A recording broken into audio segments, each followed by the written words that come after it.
Olá, queridos, a paz do Senhor Jesus, boa noite a todos que vão entrar conosco aí no Facebook. Pastor Jaldeci, Gleice, estamos aqui na casa da família abençoada, trazendo mais um momento de reflexão e de palavra. E pedimos ao Espírito Santo de Deus que nos conduza e que possa falar com você, que possa falar no teu coração, possa falar na nossa alma tremendamente tudo aquilo que Deus quer falar conosco. E eu vou esperar aqui algumas pessoas entrarem. Eu vou esperar aqui algumas pessoas participarem conosco para fazer desse momento um momento muito especial, um momento de adoração, um momento de fé, em nome do Senhor Jesus. Queridos, quem está conosco aí? Bruno Cantuário, tudo bem? O Bruno sempre ele nos acompanha. Tudo bem, filho? Como é que está a sua mãe, sua família? Deus abençoe aí. Saudade de vocês. Quero ver se entra mais alguém. E aqui, tentar entender o que Deus tem pra gente nessa noite. Glória a Deus. A vida do crente, ela... Oi, meu amigo Nido, tudo bem, querido? A paz do Senhor Jesus.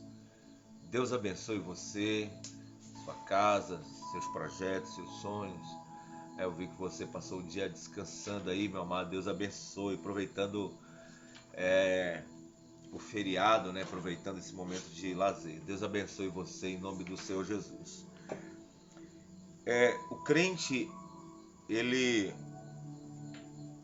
é desafiado de diversas formas e é provocado diversas formas sobreviver muitas situações.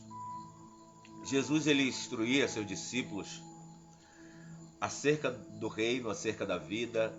Jesus ele nunca pintou uma fantasia para os seus discípulos. Ele começou a demonstrar que o evangelho ele era um propósito divino. Era algo diretamente do coração de Deus, e isso ele demonstrou de forma muito direta, muito clara para os seus discípulos. Ele anunciou sobre isso e que eles deviam se preparar para coisas ruins que viriam e para coisas boas que viriam e para um ministério que viriam e para enfrentar dificuldades que viriam em nome do Senhor Jesus. Então, a Bíblia é cheio disso, né? Somente falando de discípulo, de servo, aqueles que procuram fazer a vontade de Deus, e somos bombardeados todos os dias. Somos bombardeados de alguma forma. Jesus, escrevendo, deixando uma palavra em Lucas, capítulo de número 22, versos de número 31, ele deixou aqui um exemplo. Eu nunca preguei sobre isso, confesso. Eu vou falar, não sei o que eu vou falar. Eu vou abrir aqui, eu vou explanar o texto e deixar Deus falar conosco através dessa palavra aqui, que é muito forte. E Rafael, tudo na paz, amado? Eu creio que Deus tem uma palavra pra gente. Lucas 22, versos de número 31. Disse também o Senhor a Simão: Simão, Simão, eis que Satanás vos pediu para vos cirandar como trigo. Mas eu roguei por ti para que a tua fé não desfaleça. E tu, quando te converteres, confirma a teus irmãos. Interessante isso aqui, né? Bispo Paulo Henrique, tudo bem, meu amado? Deus abençoe em nome do Senhor Jesus. Deus abençoe seu ministério, sua chamada, sua vocação, tudo aquilo que Deus tem colocado em sua mão. Ele disse: Senhor, estou pronto a ir contigo até a prisão e a morte. Mas ele disse: digo-te, porém, que não cantará hoje o galo antes que 3 vezes negue que me conheces. Lembra que eu comecei o meu sermão falando que nós somos tentados, nós somos provocados de diversas formas. E é interessante que eu abro o texto aqui. O Senhor Jesus instrui um discípulo diretamente, ele fala diretamente a Simão. É interessante que, falando para Simão, que é Pedro, nós estamos falando aqui no começo da jornada dele, no começo do ministério dele. Jesus, prevendo tudo aquilo que iria acontecer, discernindo e conhecendo aquilo que nós não conhecemos. Nós vemos o mundo físico, aparente. Jesus, ele vê o mundo espiritual e ele sabe tudo aquilo que vai acontecer. E falando de ministério, falando de reino, falando de discípulo, falando de obra, nós estamos falando de enfrentar situações, como eu falei, provações e tentações adversas. E aqui nesse caso em especial, Jesus ele fala diretamente para Simão. Simão, Satanás. A palavra Satanás vem da palavra hebraica ha-satan, que quer dizer adversário, arco-inimigo. Ele é o arco-inimigo de Deus. Se ele é inimigo de Deus, automaticamente ele é tudo aquilo que é contrário a Deus. Contrário à obra, contrário à fé, contrário à igreja, contrário à pregação, contrário a fazer uma caridade, contrário a ser crente de verdade. Então eu vou dizer uma coisa, tudo aquilo que nós nos propomos a fazer, tudo aquilo que nós vivemos como crentes, como servos de Deus, saiba que nós temos um arqui-inimigo, um adversário que já está disposto, de alguma forma, de alguma maneira, ou vai tentar criar alguma situação para tentar parar tudo aquilo que nós acreditamos, tentar desmotivar tudo aquilo que nós caminhamos, tentar dizer assim, olha, isso aí parece que não vai dar certo, isso aí parece que não é de Deus, isso aí parece que é mentira, é loucura, é fanatismo. E a Bíblia diz que o justo vive pela sua fé. Eu não estou falando de fé em campanha, fé em dinheiro, fé em essas projeções mirabolantes que as pessoas inventam nesse evangelho que eu desconheço. Eu estou falando de uma fé pura, genuína. O que estamos fazendo aqui na Terra?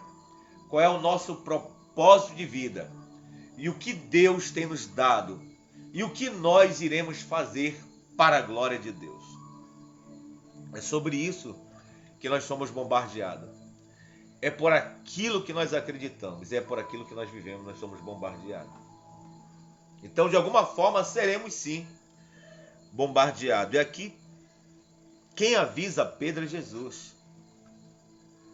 Glória a Deus.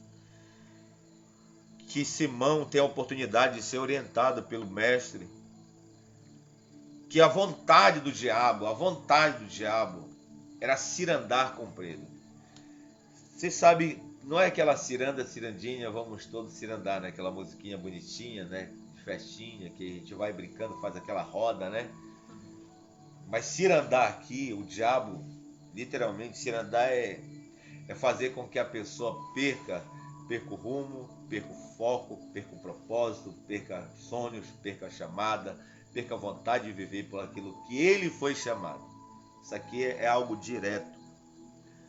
Pode ver que Jesus ele alerta que está relacionado à fé de Pedro, que ele está no começo do ministério. Imagina, olha, nós que já temos aí 10 anos, 12, 15, 20, 30, e ainda somos abalados de alguma forma. Então tu imagina Pedro que estava ali logo no começo do ministério. Para ele talvez ainda difícil aceitar que existe esse mundo espiritual, que existe essa guerra, que ele deveria seguir a Jesus e padecer tudo aquilo que ele sabia, o que ele iria padecer por causa do Evangelho. E aqui Cristo, conhecendo, ele falou, olha, se tu soubesses, Pedro, eu roguei a Deus para que ele não fizesse nada contra ti, por um único propósito. Oi, meu filho. Um único propósito. Para que ele não viesse desfalecer a fé. Para que ele não perdesse a esperança, a convicção que o que ele estava fazendo era o certo. Que ele decidiu, a partir do momento que ele tomou uma decisão na vida dele, eu vou servir a Jesus. Eu vou andar agora nos caminhos de Jesus. Eu vou ser um discípulo fiel do Senhor Jesus, eu vou ouvi-lo. Então, ele é convidado a andar por fé. Qual é a motivação de Pedro aqui? A motivação de Pedro, Fernando, meu amado, tudo na paz, Deus te abençoe, meu amigo, saudade de você. A motivação de Pedro aqui é de saber que quando Cristo, ele chama os seus discípulos naquela época, foi muito notório a autoridade de Jesus, porque antes de Jesus prometer alguma coisa, antes de Jesus falar alguma coisa, antes de Jesus ensinar alguma coisa, quando você lê Mateus capítulo de número 4, você vê que Jesus primeiro, ele passa a tentação no deserto, ele passa os 40 dias no jejum, em oração, e ele começa o ministério fazendo sinais, libertando pessoas oprimidas, curando e pregando o evangelho do reino, quer dizer, trazendo boas novas, trazendo a convicção que existe verdadeiramente o reino de Deus, e a maior confirmação desse reino é o poder que era manifestado, eram as curas. Então, porque uma multidão de discípulos passaram a seguir Jesus, mesmo que de longe, diretamente e indiretamente, simplesmente pelos sinais que viam. Nós somos, às vezes, Tomé. Nós precisamos ver para crer, para sermos motivados a fazer alguma coisa. E isso não é bom. Imagina o mundo espiritual. Imagina o diabo, que é o nosso adversário, que é o nosso inimigo, que quer nos derrotar todos os dias, que tenta nos peneirar, que tenta nos moer, que tenta fazer partidarismo contra tudo aquilo que chama-se Deus. Projeto de Deus, propósito de Deus, chamada de Deus, promessa de Deus.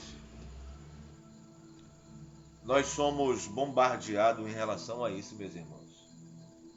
E isso fica aqui uma lição para nós. Jesus interviu ali com Pedro e disse: olha, eu roguei a Deus para que o diabo não te peneire, Pedro, porque senão já era, tu ia ser abalado a tua fé. E nós temos um intercessor hoje. Nós não vimos Jesus em matéria, na carne, em osso, mas nós cremos, porque é pela fé que nós recebemos o Espírito Santo e andamos por fé e não por vista. Por aquilo que almejamos futuramente, por aquilo que sonhamos, que é a Nova Jerusalém, termos uma vida eterna, uma vida plena, uma vida gloriosa, porque é isso que nós, mais o crente almeja. É saber que um dia não haverá mais dor, não haverá tristeza, não haverá morte, não haverá nenhuma decepção em nada. Vocês concordam comigo? Então isso que nos motiva a caminhar, e nós conhecemos o Espírito Santo de Deus. Como, pastor?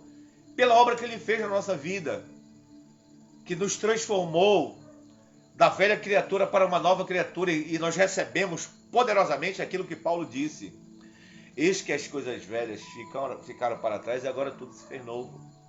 Então eu tenho uma nova forma de pensar, eu tenho uma nova motivação, eu tenho um caminho para seguir que é direcionado e ser guiado por Deus. Eu vou dizer uma coisa: isso não é para todo mundo. Como assim, pastor?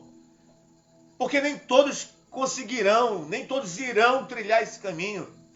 Muitos vão desistir no caminho, muitos vão abandonar, muitos vão desfalecer na fé. Muitos serão peneirados, muitos serão tentados, muitos serão cairão, ou vai acontecer alguma coisa que vai tentar parar com a sua fé. E aqui, a força de Pedro, de Simão, que estava no começo do seu ministério, era a fé. Mas ele, com a visão que ele teve ali de Jesus, né? Não, Senhor, eu estou pronto. Ele estava vendo Jesus. Eu estou pronto para ir contigo. Será que nós não somos tentados a cair nesse mesmo erro de Pedro aqui? A gente se sente tão seguro daquilo que temos, daquilo que fazemos, daquilo que professamos, E somos tão engodados de forma tão fácil, somos tão ludibriados de forma tão fácil, e achamos que estamos prontos, e achamos que nós conseguimos, e achamos que nós vamos vencer. Nesse sentido, para você entender, nesse sentido de coisa que nós não entendemos. Por isso que a vida do crente é uma guerra constante. A vida do crente é uma constância. É uma constância no sentido de perseverar. Por isso que a Bíblia diz, perseverando na fé.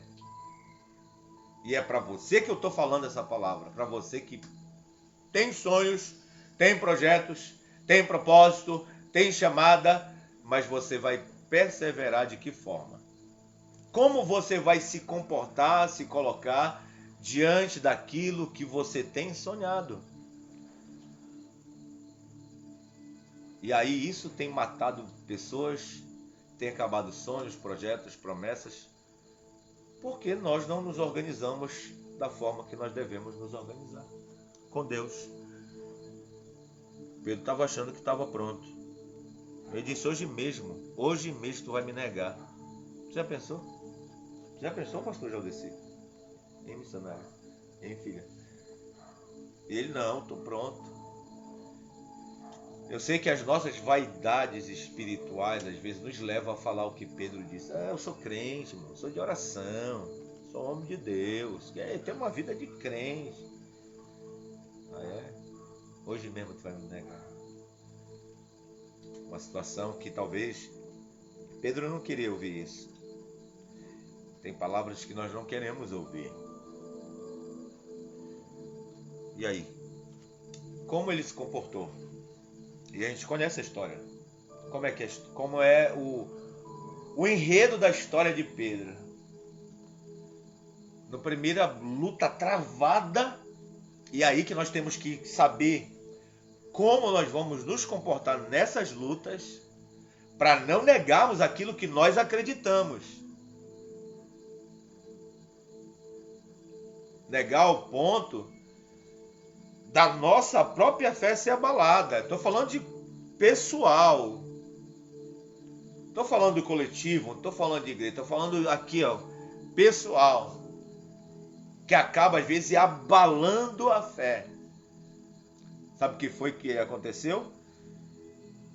Quando ele viu Jesus sendo morto, que era a única esperança que ele tinha ali,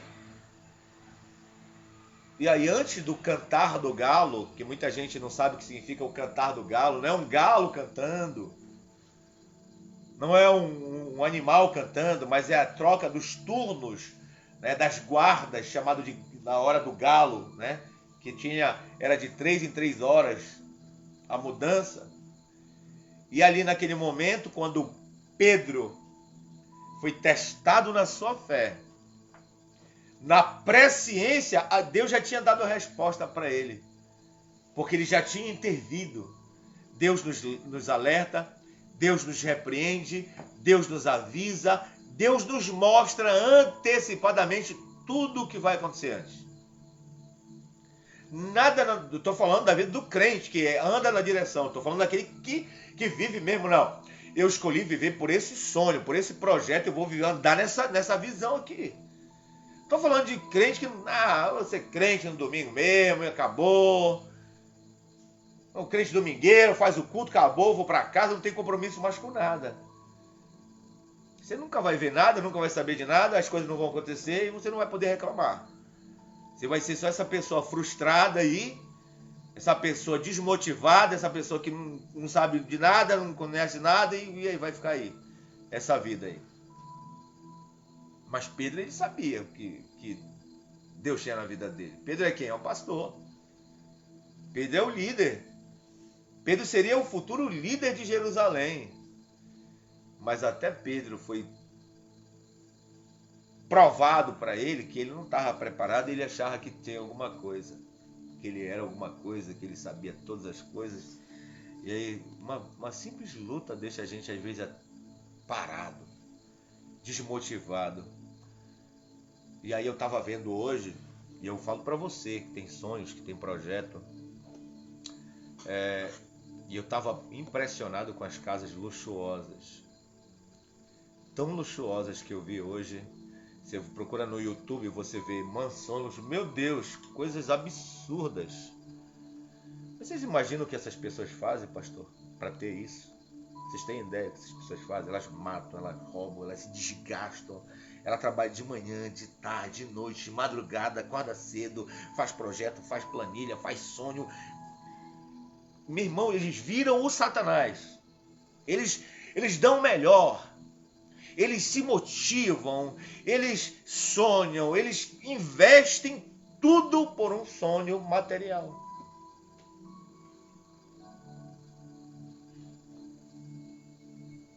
Eu vi uma palavra de uma mulher levando o currículo numa empresa.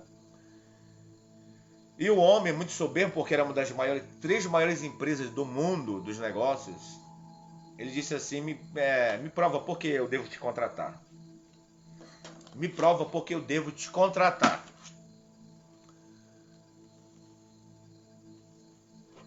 E aí ela disse assim, olha, eu vou te dar uma oportunidade para você. Ela disse para ele, eu vou te dar uma oportunidade para você me mandar por e-mail a minha contratação, porque agora é eu que não quero mais. Ele disse, tu não sabe que nós somos uma das três maiores empresas? Ele falou, não, se fosse mesmo uma das três maiores, vocês já teriam me chamado, porque eu sou muito boa naquilo que eu faço. Ele olhou para a cara dela, se levantou, saiu, expulsou todo mundo. Expulsou todo mundo. E disse assim, você já está contratada. Ele disse assim, agora se tu quiseres que eu trabalhe para ti, tu vais mandar um e-mail, tu vais me dar tanto, vai me dar isso, e botou as condições para ela agora trabalhar na empresa. Ele disse, nossa, eu preciso de você, posso te levar na tua sala? Ela disse assim no vídeo, eu não quero sala, porque eu sou uma máquina de trabalho. Ele disse, foi essa pessoa que eu procurei a minha vida inteira. Então a percepção de mundo é você se doar por aquilo que você sonha. Mas eu estou falando doar o melhor. Eu estou falando você sangrar, estou falando você gemer por isso. E essa motivação vai te levar até onde você sonha. Qual era a motivação de Pedro? Cristo.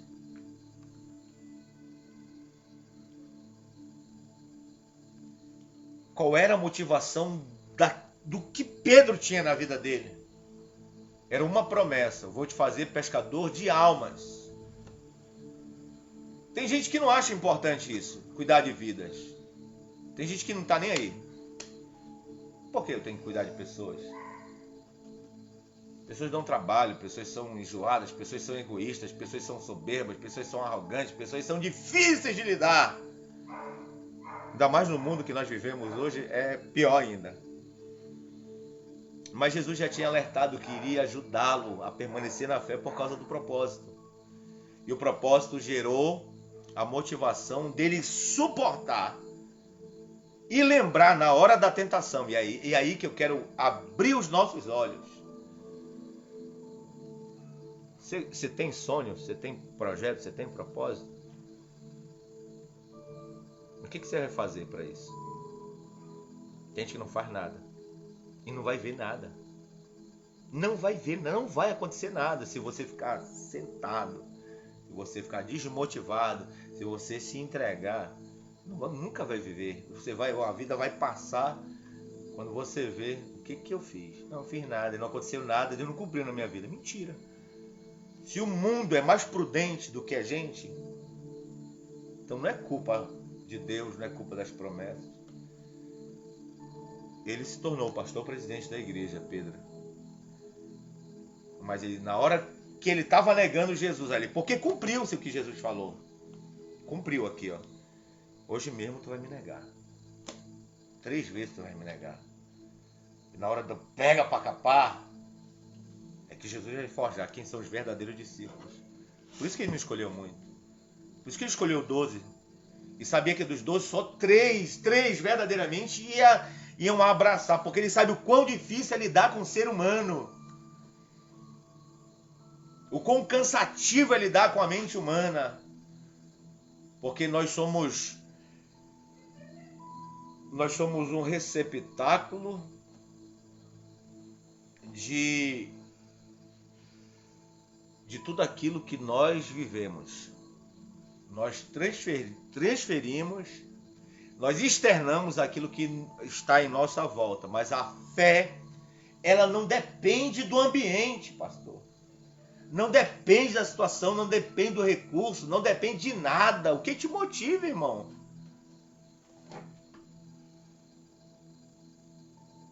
Eu vejo tantas pessoas perdendo a oportunidade de crescerem, de dar fruto, de serem tão abençoadas por Deus. De ir além. Mas o que te motiva? No mundo dos negócios é ter o sacrifício de se tornar um bilionário.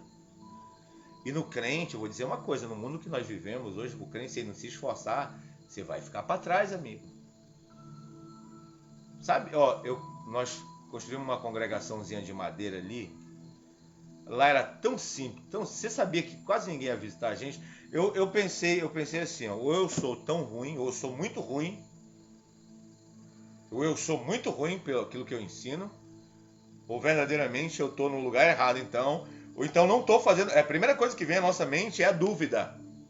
Ou então estou fora do propósito, estou fazendo alguma coisa errada. Isso é a síndrome do pecado, né? Achar que alguma coisa está acontecendo por causa de uma outra coisa. Mas eu percebi que eu estou num bairro humilde. Primeiro, a congregação de madeira, bem pobre. As pessoas querem o que é pronto, querem o que é bonito, querem o que é organizado.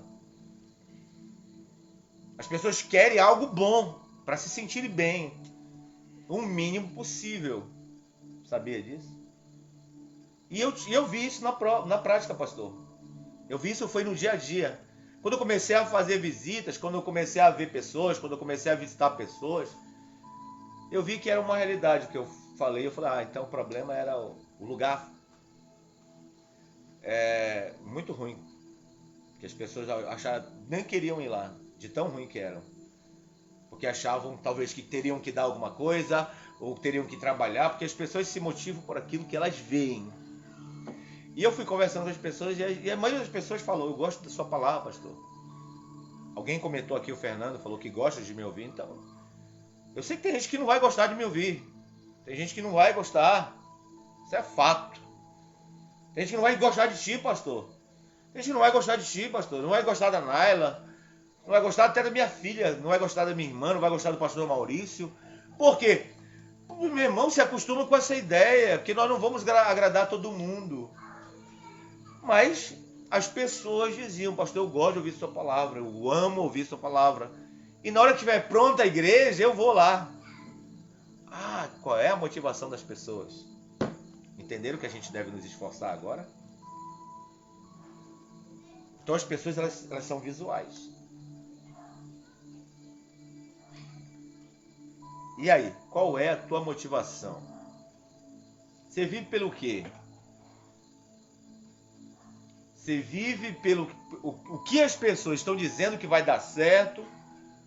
Ou você vive porque você tem um chamado de Deus? É porque você tem um propósito com Deus e Deus colocou algo no teu coração. Porque se tu viver por promessa de pessoas, por aquilo que tu ouve de pessoas, e se não for aquilo que verdadeiramente está dentro do teu coração, você está fadado a ser uma pessoa frustrada e vai negar Jesus na primeira oportunidade.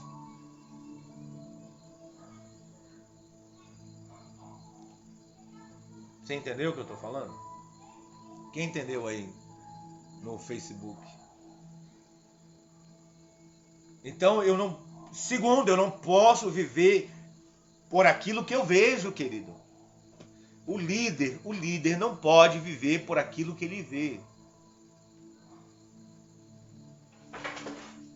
A grande realidade é que as pessoas sempre seguiam a Jesus por aquilo que ele podia proporcionar. Por aquilo que ele podia dar. No dia que ele foi duro, ele deu uma mensagem dura. Aqui Pedro recebeu uma mensagem dura. Que nós vemos outro texto que diz, não, Senhor, eu vou morrer contigo. Não, tu vai me negar, Pedro, para com isso. Então que esse espírito que estava em Pedro ali naquele momento, possa estar bem longe do cristão que tem um sonho, que tem um propósito. Eu não sei qual é o teu sonho, qual é o teu propósito. Tem gente que espera alguma coisa acontecer para fazer. Cara, você vai ser a pessoa mais frustrada da sua vida. Desculpa te falar. Não faz acontecer para você ver. E aí as coisas vão se encaixando com Deus. Porque Deus nos deu o tempo. E eu falo isso dentro de uma visão teológica muito profunda, chamada tempo. Porque senão tudo seria estático. Já está tudo pronto. Então o amanhã nos pertence. O amanhã a gente não sabe. Mas querendo ou não vai vir. Ninguém pode parar o tempo. Eu não posso dizer assim, amanhã me espera. Não, amanhã vai acontecer. Amanhã mais um dia passou. E aí? E o que nós vamos fazer? Qual é a tua motivação? O que tu está vivendo? Para que tu está vivendo? Você vive para quê? Não vegeta. Não seja um vegetal, um moribundo, morto.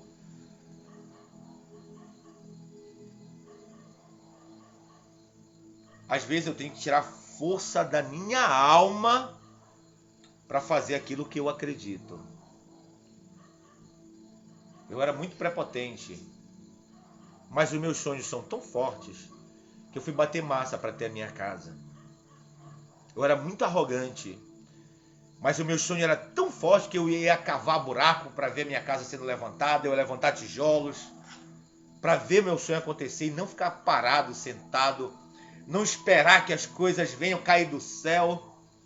Apesar que eu creio muito em promessas, eu vivo baseado naquilo que Deus tem para mim, você tem que viver baseado, mas se você se acomodar, se você não fizer, você vai ser frustrado e vai botar a culpa em todo mundo, até na pessoa que você convive. E às vezes você pode estar levando a outra pessoa para o mesmo buraco que você. E aí pode virar uma briga, uma corda puxando para um lado, uma corda puxando para o outro. E aí tem que ter uma visão, não é divisão, é visão. E Miles Monroe, ele disse que nós temos o tempo como um privilégio, uma oportunidade como um privilégio para nós vivermos dentro desse tempo. E quando é que você vai botar na tua cabeça que você tem um tempo de vida e se você não fizer, e se você viver limitado pelo aquilo que você vive, se eu fosse limitado eu não estaria lá cavando buraco lá na frente da igreja, cavando a fossa da igreja como eu estava domingo agora, sábado agora, até 4 horas da tarde. Sabe por quê? Porque o meu sonho é maior do que a minha realidade. Às vezes sem ter alguma coisa, às vezes faltando alguma coisa, mas o meu sonho é maior do que a minha realidade. Esse que falta para muito crente. É acordar para Deus, para viver o que Deus tem na sua vida. Isso é fé. O que você acha que é fé? Como é que tu coloca a tua fé? O triunfalismo acaba com a nossa geração. Faz essa geração de crente. Sabe o que eu aprendo com o triunfalismo? É que você deve fazer alguma coisa, não se acomodar. A única coisa que eu concordo com o triunfalismo, esse triunfalismo que é pregado, esse coach que é pregado na igreja, porque a Bíblia fala, levanta-te e resplandece, porque já vem a tua luz. Desperta, tu que dormes. E a Bíblia fala sobre muitas motivações como essa. Caminha, anda, faz, esforçai-vos. Josué, não te mandei eu, tenha bom ânimo. Mas você cria expectativas em coisas que talvez não é para você criar. A expectativa de Pedro ali é que Jesus não ia morrer. Olha a expectativa ali, pastor Jaldeci. Não vai morrer não. Quando ele viu que Jesus estava sendo levado para ser condenado à morte, rapidinho negou. Olha só a realidade. Talvez falta um pouquinho de choque da realidade. Eu vou dizer uma coisa para vocês, eu vou falar não como super-homem. mas como crente, como ser humano, vou abrir meu coração aqui. Quando o pastor André, meu amigo, morreu, eu passei a ter medo, não temer mais a morte. Eu não tinha medo da morte, eu não tenho, mas eu passei mais a temer. E me despertou mais alguma coisa, a levar mais a sério as coisas, porque qualquer hora, qualquer um pode ir embora. Pode ser crente, pode não ser crente, pode ser fiel, pode não ser fiel, pode ser santo, pode não ser... Não interessa. Então, quando é que você vai despertar para aquilo que Deus tem na sua vida? Se a tua motivação está baseada em alguns conceitos e não está baseado naquilo que Deus colocou no teu coração, você não vai ver o fruto daquilo que Deus colocou no seu coração. Conceitos, eles são sempre atualizados. Inclusive no mundo ideológico que nós vivemos hoje, o que é errado é certo. Né, meu filho? É verdade. Valores invertidos. São valores que foram invertidos. E eu pergunto para você, o que te motiva a viver pelo Evangelho? A você sonhar os sonhos de Deus, a viver aquilo que Deus tem na sua vida. Então vou te dar um projeto. Eu sei que muita gente não me entende. Eu sei que muita gente já me deu milhares de conselhos para me fazer isso e aquilo. Mas eu sei o que está dentro do meu coração e é por isso que eu sou motivado. Pode o mundo estar desabando na minha cabeça, eu estou lá. Segunda-feira eu vou estar cedo de manhã lá naquela congregação. Não é para mim não, porque eu não estou fazendo para mim. Estou fazendo para algum pastor assumir. Estou fazendo para alguém trabalhar. Sabe por quê? Porque eu acredito no que Deus vai fazer. Então eu estou vivendo por um propósito. Se fosse para mim, eu ia sentar minha bunda, desculpa a expressão, eu ia sentar numa cadeira lá, ia ficar lá só esperando os irmãozinhos virem, vamos fazer o culto e tal. Mas não. Eu estou, enquanto as coisas não acontecem, eu estou dando o meu melhor. Qual é o seu melhor? Você faz alguma coisa mesmo de coração para Deus? O sacrifício de Pedro foi morrer pelo Evangelho, para nascer a igreja que hoje nós pregamos. Eu estou aqui hoje falando na internet, quem sabe vai ser para centenas de pessoas, por causa de Pedro, que ele acreditou no projeto de Deus.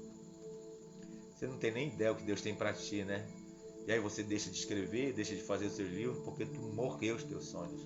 Porque tu mesmo nem acredita nos teus sonhos. Deixou de fazer tudo aquilo que Deus colocou no teu coração. Porque tu não acredita nos teus sonhos. Tua fé foi peneirada. E sabe quem peneirou ela? Foi o diabo. Então corre para orar, para chorar, para levantar, para fazer para Deus, irmão. Porque senão ele pode disparar no meio do caminho e você ficar para trás. Que vivemos num mundo de uma guerra espiritual, uma batalha espiritual. Isso é uma realidade, pastor. Como eu disse, eu não vim com nada preparado no meu coração, mas eu vim falar, palavra revelada que eu abri e deixei o Espírito Santo falar pela minha boca. Eu quero que a motivação do Espírito Santo seja a tua. Eu quero que a chamada do Espírito Santo seja para o teu coração, para despertar aquilo que Deus tem para você. Porque senão você vai ficar para trás. O mundo está girando. Pessoas vão e pessoas vêm. Qual é o legado que você vai deixar como crente? Estou falando como crente, para sua casa, para sua família, para os seus filhos. Então, eu te aconselho. Quer que alguma coisa tenha sentido? Dê o seu melhor. Dê o seu melhor. Não é o que sobra, não é o resto do teu tempo, não é... se der. Amém. Amém, Fernando? Ellen, essa é a verdade do Evangelho que eu trago para você que está me assistindo aí. É a realidade de vivermos algo profundo, algo glorioso, algo espantoso, porque coisas gloriosas nesses sentidos acontecem. Porque ele fez com excelência, ele se doou com excelência, ele se dedicou até o último momento, mesmo negando ali, mas como ele foi inspirado pelo Espírito Santo, ele recebeu a promessa, ele tinha um propósito, aí ele se levanta e vira o pastor presidente de Jerusalém. E aí ele coordena agora milhares de pessoas. Mas e aí? Se ele parasse e na hora que Jesus estava sendo morto, era naquela hora que o diabo ia peneirar com Pedro. Jesus está morrendo, eu vou matar Pedro agora, eu vou matar a fé de Pedro, eu vou matar o sonho de Pedro, eu vou matar o projeto dele. E eu vou fazer de tudo para as pessoas pegarem ele, para matar ele. Vai negar rapidinho em nome do Senhor. Ele negou, mas Jesus conhecia o coração de Pedro, sabia que aquele homem era bruto, aquele homem negava, mas ele tinha algo forte, tinha fé. Ele tinha um chamado, ele tinha algo que fazia ele sonhar. Pode ver que Pedro foi um dos poucos homens que teve ousadia. Inclusive foi ele que andou sobre as águas. Deu 2 passos, mas ele foi, depois de Jesus, ele andou sobre as águas também. Só que é algo profundo e ninguém vai tirar o mérito de Pedro. E aí ele se torna um pastor presidente, funda a igreja. E os méritos não foram deles. Os méritos não foram de Pedro, mas os méritos foram de Jesus. Edson Urbano, os méritos foi de Jesus, sabe por quê? Porque Jesus alertou a Pedro: o diabo vai se ir andar contigo. Quantas vezes Deus nos dá a oportunidade, né? O diabo vai se ir andar contigo, mas eu roguei. Deus já deu o livramento. Aguenta a prova, a tentação, a luta. Aguenta que você vai vencer.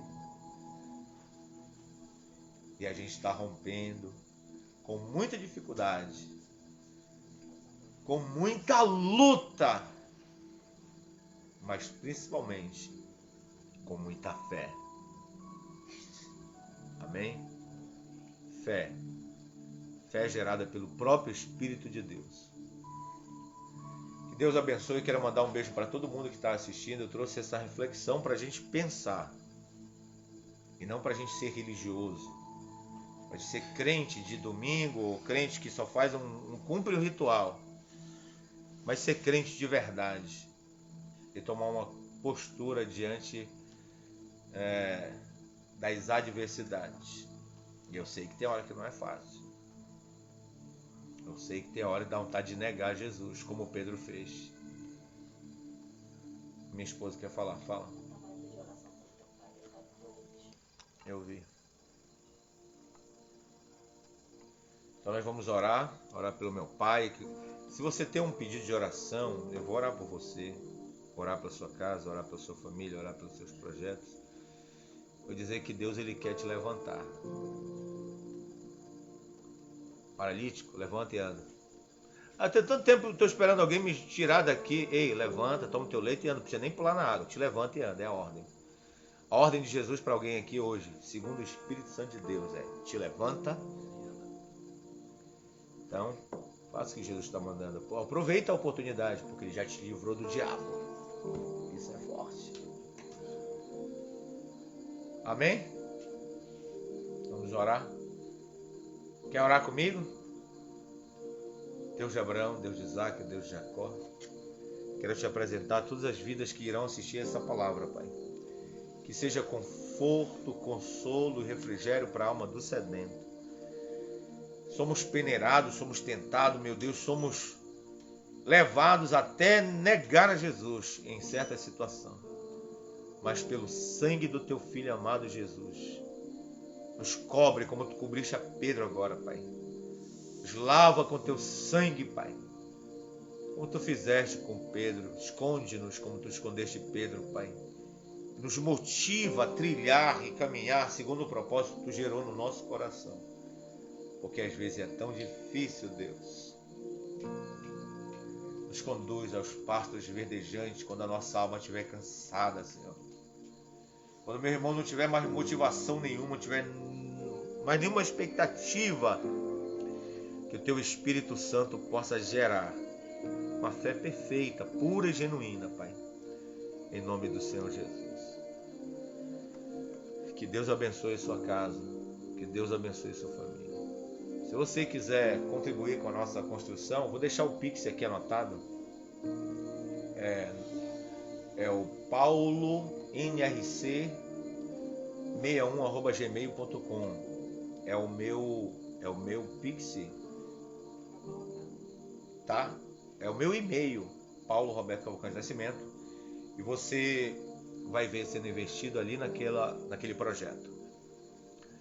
Seja um canal de bênção para nós que estamos construindo aquela congregação, para fazermos isso que nós fazemos. Você que nos acompanha, que conhece nossa trajetória, paulonrc61@gmail.com. eu peço que você deposite a sua oferta de amor, sua oferta generosa, para ajudarmos ali a construirmos a nossa congregação no Marabás.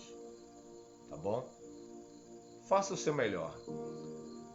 Faça o seu melhor para Deus, na sua vida, na sua caminhada, na sua história. Essa mensagem é muito forte, muito profunda. Compartilhe. Assista ela várias vezes, porque ela é muito forte. Eu sei que Deus vai falar com você. Cadê o e-mail? Coloca aí, Naira. Não estou conseguindo ler o e-mail. Paulo NRC. Tá bom? Fernando, Edith, Lima. Tem bastante pessoa com a gente. Deus abençoe vocês. Um beijo, minha família, meu pai. Que Deus dê a saúde. Armando, que Deus te levante. Pastor Alex Riquelme. O apóstolo, como é o nome do Fábio. E todo o povo de Deus que está trabalhando lá em Portugal. O Bruno, que sempre me acompanha. Nildo Neves. Deus te abençoe, querido. Ótima visita que você me fez. Também muita gente aqui. Deus abençoe, bispo, e todos que vão entrar. Deus abençoe. Fique com Deus.